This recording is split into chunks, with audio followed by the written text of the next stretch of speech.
Dear learners, welcome to this session. Today we will be discussing the POCSO Act, the Protection of Children from Sexual Offences Act 2012 and Juvenile Justice Care and Protection of Children Act 2015. We will be discussing the first part of the Juvenile Justice Act along with the POCSO, and this is a very good legislation for children.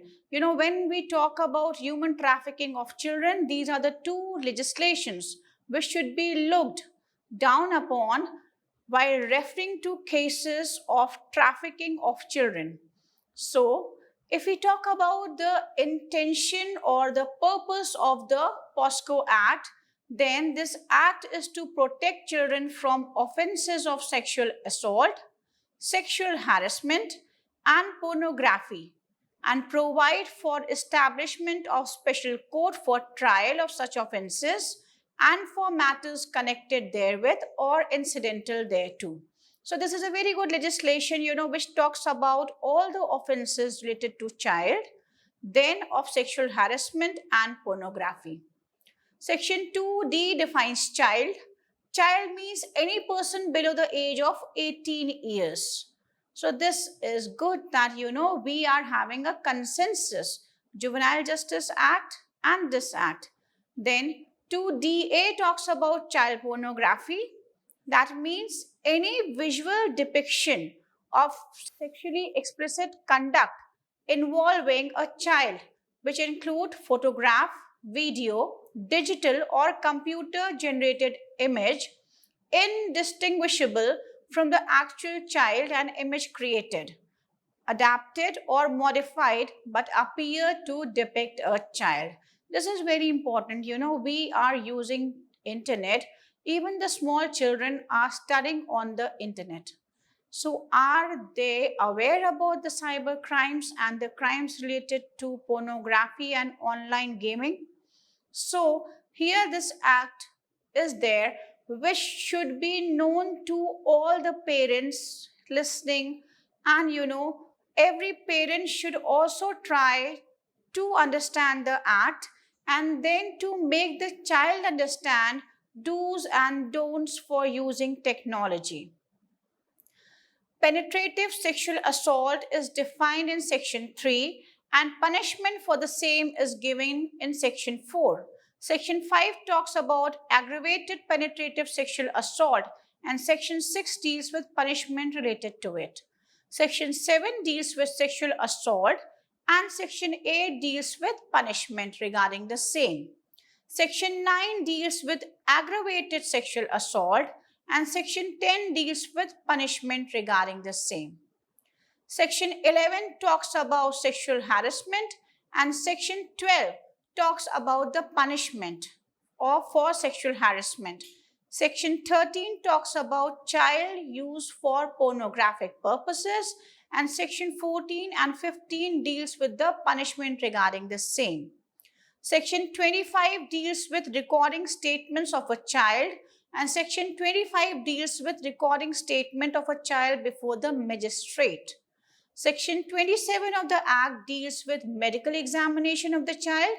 Chapter 7 deals with special courts and Chapter 8 of the Act deals with powers and functions of the special courts and recording of evidences. So this is an exhaustive act. If we look down on the provisions of this act caters to child pornography, sexual harassment, and this act is a very good legislation for children who are so vulnerable and the traffickers use them for their profit.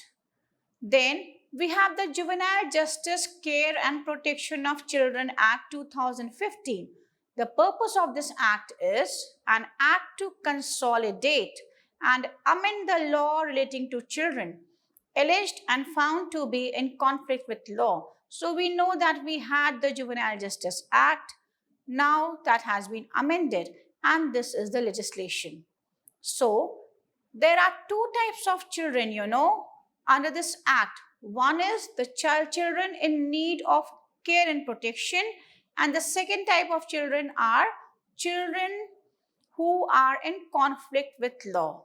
So the purpose further says that by catering to their basic needs through proper care, protection, development, treatment, social reintegration, by adopting a child friendly approach in adjudication and disposal of matters in the best interest of children and for their rehabilitation through processes provided and institutions and bodies established herein under and for matters connected therewith or incidental thereto. So, a child in conflict with law and a child who needs care and protection. The provisions of this Act shall apply to all matters concerning children in need of care and protection and children in conflict with law, including apprehension, detention, prosecution, penalty or imprisonment, rehabilitation, and social reintegration of children in conflict with law, procedures and decisions or orders relating to rehabilitation, adoption, reintegration, and restoration of children in need of care and protection. So, this is the purpose of the Act. Then section 2.1 talks about abandoned child.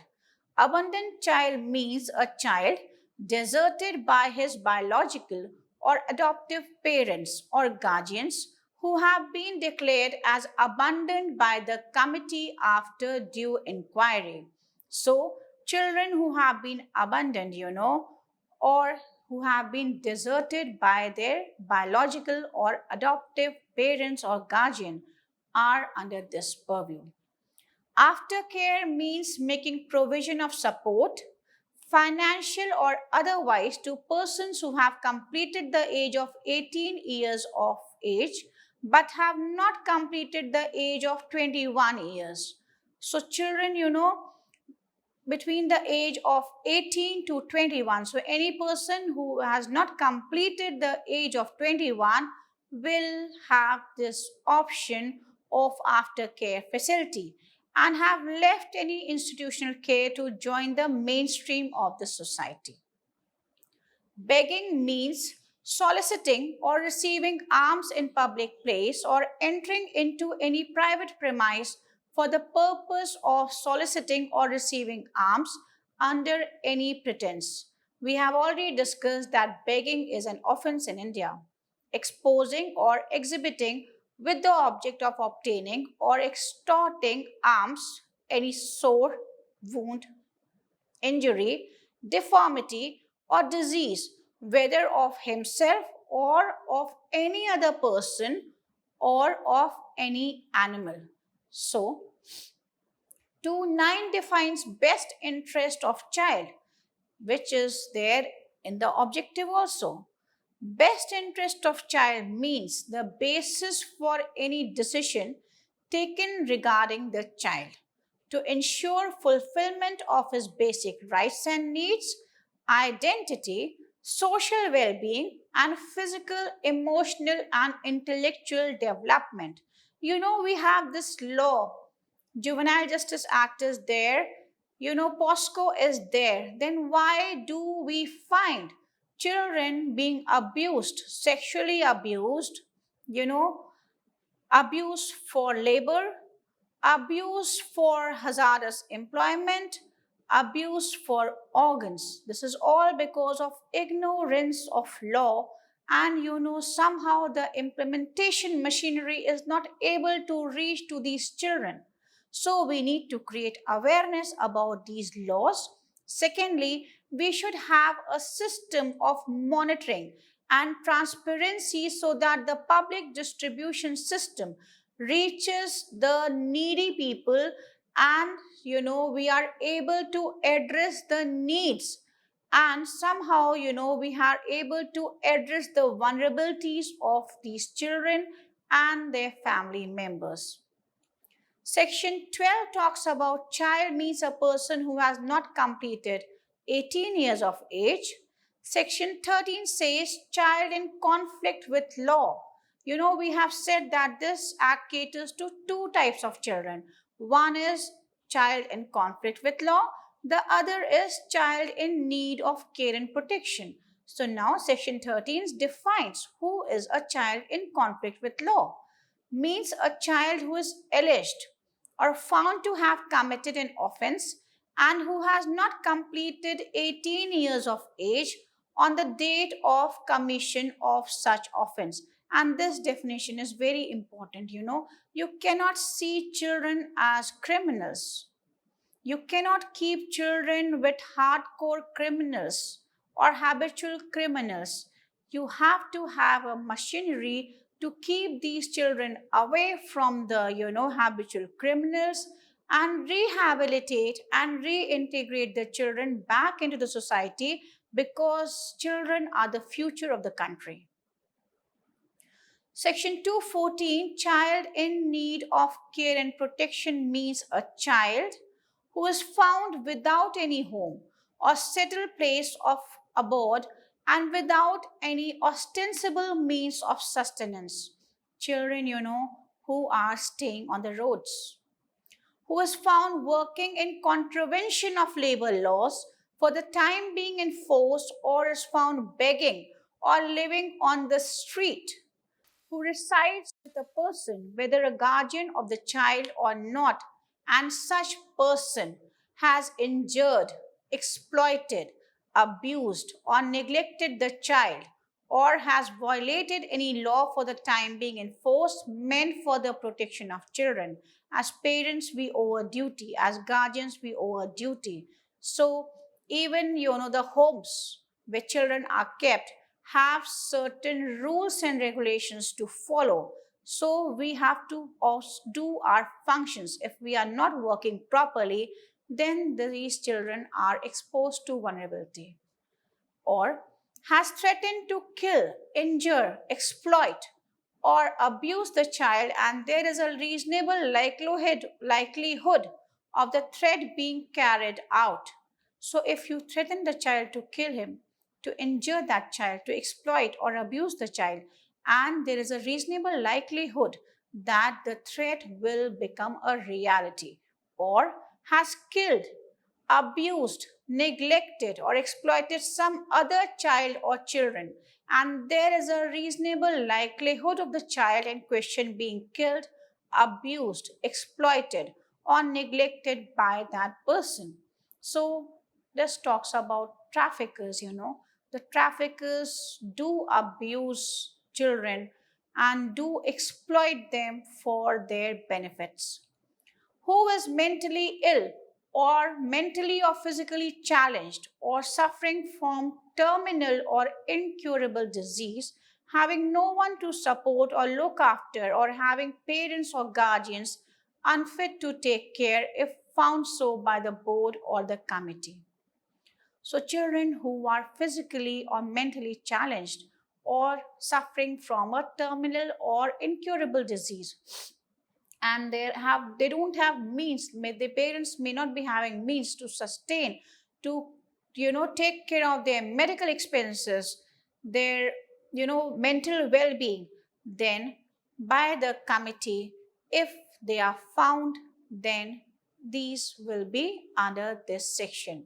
Who has a parent or guardian, and such parent or guardian is found to be unfit or incapacitated by the committee or the board to take care for and protect the safety and well-being of the children, or who does not have parents and no one is willing to take care of, or whose parents have abandoned or surrendered him.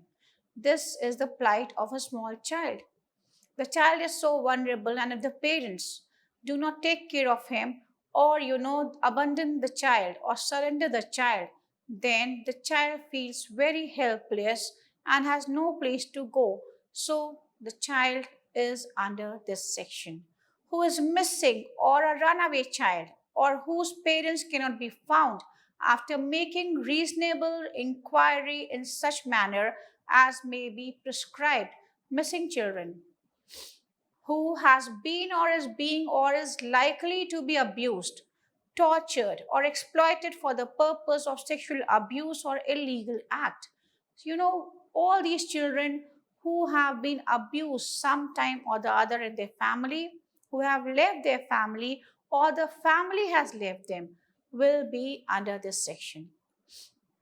Who is found vulnerable and is likely to be inducted into drug abuse or trafficking. So, this talks about trafficking and drug abuse. Who is being or is likely to be abused by unconscionable gains, or who is victim of or affected by any armed conflict, civil unrest, or natural calamity. Who is at the imminent risk of marriage before attaining the age of marriage, and whose parents, family members, guardian, and any other person are likely to be responsible for solemnization of such marriage. Child marriage is prohibited in India. Still, we find few cases of child marriage, few communities, giving children in marriage at the age when they are not supposed to marry. So these cases will come under this section. Then 2.9 talks about children's home. Children's home means a home established or maintained in every district or group of district by the state government, either by itself or through a voluntary or non-governmental organization, and is registered as such for the purposes specified in section 50. Children's Court mean a court established under Commissions for Protection of Child Rights Act, or a special court under the Protection of Child from Sexual Offences Act. Wherever existing and where such courts have not been designated, the Court of Sessions having jurisdiction to try offences under the Act. So Children Court is a court under the Commission for the Protection of Child Rights Act, or a special court under the POCSO, or if you don't have a designated court, then the Court of Session. Child care institution means children home, open shelter, observation home, special home, place of safety, specialized adoption agency, and fit facility recognized under this Act for providing care and protection to children who are in need of such services. And this is very important. We find news clipping where children run out of these homes of shelter. The homes are supposed to be safe place for children. The homes are supposed to be in the best interest of the child. So if you provide the best interest of child in that home, I believe, and you will also agree, that the child will never run out of that home. Childline services means a 24 hours emergency outreach service for children in crisis, which links them to emergency or long-term care and rehabilitation service. 1098 is the number. Foster care means placement of a child by the committee for the purpose of alternate care in the domestic environment of a family other than the child's biological family that has been selected, qualified, approved, and supervised for providing such care. So this is also very important that you need foster care, or for the alternate care in domestic environment of the family. Observation homes means an observation home established and maintained in every district or group of district by the state government, either by itself or through a voluntary or non-governmental organization, and is registered as such for the purposes specified in subsection 1 of section 47. So observation homes play a very important role. And then we have open shelter under section 41, means a facility for children established and maintained by the state government, either by itself or through a voluntary or non-governmental organization under subsection 1 of section 43, and registered as such for the purposes specified in the section. So, we have so many places of shelter. It needs that, we should be aware of these places, and proper technological intervention should be used to make these shelters a safe place for children and to implement the law related to children strictly in these homes. Then 46 talks about place of safety. Place of safety means any place or institution, not being a police lockup or jail, because the purpose is to rehabilitate, to reintegrate the child in the society and not to harass or to give him a company of habitual offenders. Established separately or attached to an observation home or a special home, as the case may be, the person in charge of which is willing to receive and take care of children alleged or found to be in conflict with law.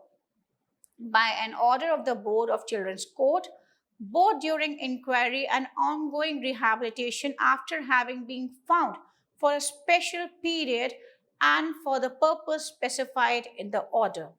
Special juvenile police unit is very important. You cannot hand over the child to the normal police force. Means a unit of the police force of a district or city, or as the case may be, any other police unit like railway police dealing with children and designated as such for handling children under section 107, because they are trained, they are updated on the law related to children.